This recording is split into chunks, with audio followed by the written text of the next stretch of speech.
now we're going to work with conductances. A conductance is the inverse of the resistance, and its units are inverse of ohm. So the units actually for conductance are moles, and that will be a mole like that or a Siemens like this.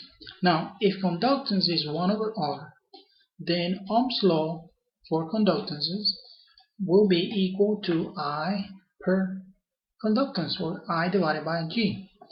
If I want to express this in terms of voltage and conductance, this will be V times the conductance. And if I want to express the conductance in terms of current and voltage, that will be the equation. So for this particular case, we see that we have conductance in series, and if we have a current entering the network, this current will be the same for all the conductances. And if we have a voltage at the input, and so we have voltage and current, we can find an equivalent conductance in terms of current I sub x and voltage V sub source.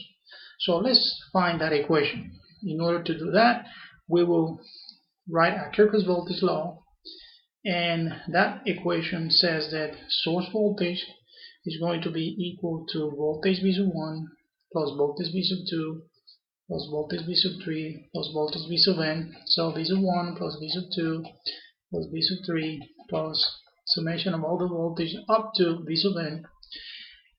And since we know that voltage for conductances is expressed in current divided by the conductance, and all of them share the same current, this will be equal to I sub x divided by G sub 1, I sub x divided by G sub 2, plus I sub x divided by G sub 3, plus I sub x divided by G sub n.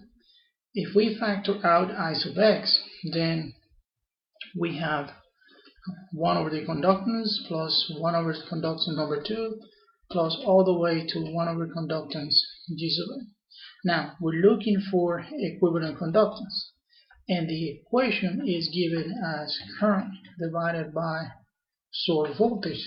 Then the equivalent conductance is going to be 1 over conductance 1, 1 over conductance 2, 1 over the conductance 3, all the way to 1 over conductance G sub n. So if you can see, the conductance that are combined in series are like resistors combined in parallel. Now let's look at the conductance that are combined in parallel. Again, for elements in parallel, they share the same voltage, V sub x, all of them share the same voltage, and this current I sub s is going to be divided in currents I sub 1, I sub 2, all the way to I sub n. So if I have the voltage and I have the input current, then I can have an equivalent conductance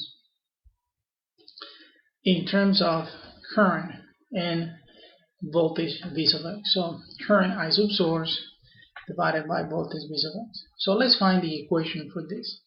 In order to find the equation, we're going to use Kirchhoff's current law, and Kirchhoff's current law states that the source current is going to be equal to all the sum of all the current in the branches. So I sub 1 plus I sub 2 plus I sub 3 plus all the way to I sub n. Now, the Ohm's law for conductance is I divided by G, or I is equal to V times G. So these currents then are going to be equal to G sub 1 times V sub x, that is common to all the conductances, G sub 2 times V sub x, G sub 3 times V sub x, plus all the way to G sub n times V sub x. Now, let's factor out V sub x, and this will be just the summation of all the conductances all the way to G sub n. And again, we're looking for an equivalent conductance that is in terms of I sub x divided by V sub x, or I sub source divided by V sub x. And so if we do that, that means that this will be divided over there, and then our equivalent conductance is going to be the summation of all the conductance that are in parallel.